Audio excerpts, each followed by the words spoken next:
இப்போ வந்த கட்சி தொடங்கின நபருக்கு கொடுத்த அந்த முக்கியத்துவம்னா பின்னணி என்ன என்ன பணம் பேசப்பட்டது, ஏன் நீங்கள் தேவையில்லாமல் அவ்வளோ முக்கியத்துவம் கொடுத்தீங்க அந்த கட்சிக்கு? பல கேள்விகள் உங்கள் மேலே ஒரு ஒரு ஆப்ரேஷன் பண்ணியாகணும், ஒரு பொது விவாதத்தை உருவாக்கணும். ஊடகம்னு நீங்கள் பேசுகிறீங்க ஒரு கட்சியை, அவர் சொல்லாத ஒரு வார்த்தை அவங்க தரப்பில் யாருமே இல்லை. வட்டாரம்னா யார் வட்டாரம்? விஜய் எப்போது பேட்டி கொடுக்குறாரோ அப்போது தான் சீமான் பேட்டி கொடுப்பார் ஊடகத்துக்கு. என்ன நடந்தது? விமான நிலையத்தில் நீங்கள் போகிறீங்க, மைக்கு நீட்டுறீங்க, நீங்கள் மட்டும் புது ஒரு கேட்குறீங்க, புது ஆட்சி அவ்வளோதான், ஆட்சி புதுசு அவ்வளோதான், மற்றபடி வழக்கமாக நடக்கின்ற அர்த்தத்தில் சொல்கிறாரு. திரும்ப நீங்கள் வந்து அரசியல் படுத்தி கேட்கணுன்றப்ப போங்க தம்பி வேலையை பாருங்கன்றார். அது முடிஞ்சு போச்சு. அதற்கு நீங்கள் இட்டுக்கட்டி ஏன் இவ்வளோ பொய் செய்தியை பரப்பணும்? அப்போ சீமான் மேலே உங்களுக்கு எவ்வளோ வன்மம் இருந்திருக்கும்? நீங்கள் வெளிப்படையாக மன்னிப்பு கேட்டு தார்மீக பொறுப்பேற்கணும். ஊடகம் புதிய தலைமுறையை சொல்கிறேன். அதை நீங்கள் என்ன வேணாலும் நினச்சிக்கோங்க. உங்கள்கிட்ட இருக்கக்கூடிய நாலாந்தரம் தான் எல்லா பத்திரிக்கையும் எல்லா ஊடகத்துக்கும் பரவணும். அது சமீபத்தில், நான் முன்னாடிலாம் சொல்லலை. நான் உண்மையில் சொல்ல வரேன், 2009க்கு பிறகு வந்து சன் டிவி நியூஸை பார்க்குறத நிறுத்தினேன். சத்தியத்துக்கு சொல்கிறேன். அது பிறகு அப்படியே அந்த புதிய தலைமுறை தொடங்கினதுலேருந்தே விடாமல் பார்த்து எந்த செய்தி முதல்ல அதை தான் பார்த்துட்டு இருப்பேன். அப்படி ஒரு நேர்மையானவர்கள்லாம் இருந்துட்டு போனாங்க அந்த காலத்தில்.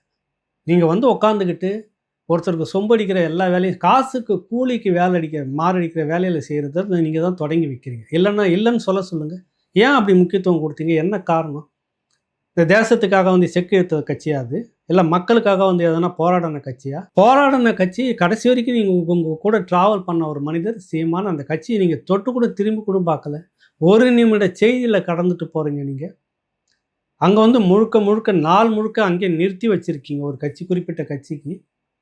அந்த கட்சி வெற்றி பெற வேண்டும் என்பதற்காக நீங்கள் வேலை செய்தீங்களா? இன்னொரு டீம் உள்ளாரே இன்னொரு பெண் நிறுவனத்துக்கு வேலை செய்தீங்க. வெளிப்படையாகவே நான் பேசுகிறேன் எல்லாத்தையும். ஒரு ஊடகத்தில் இருக்கக்கூடிய முக்கியமான ஒரு தம்பி நேர்மையாக ஒரு பதிவை போட்டிருந்தார். இனிமேல் எங்கள் தரப்பிலிருந்து பெண் நிறுவனத்துக்கு தினசரி ரிப்போர்ட் கொடுக்க வேண்டிய அவசியம் இல்லை. ட்விட்டரில் வந்தது அதெல்லாம்.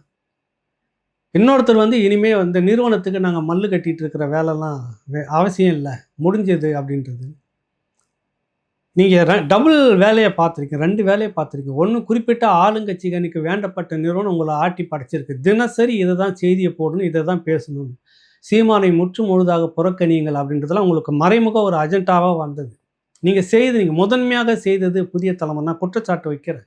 நீங்கள் எது வேணாலும் செய்யுங்க, அதை பற்றி ஒன்றும் பிரச்சனை இல்லை. தனிப்பட்ட முறையில் என்ன செய்தியை போட்டு தாக்குறதுனாலும் தாக்குறதுக்கு ஒன்றும் பிரச்சனை இல்லை. சமீப காலமாக புதிய தலைமுறையில் ஒரு நேர்மை, ஒரு அறம் இருந்திருக்குதா? நான் மற்ற ஊடகத்திட்டு கேட்குறேன்.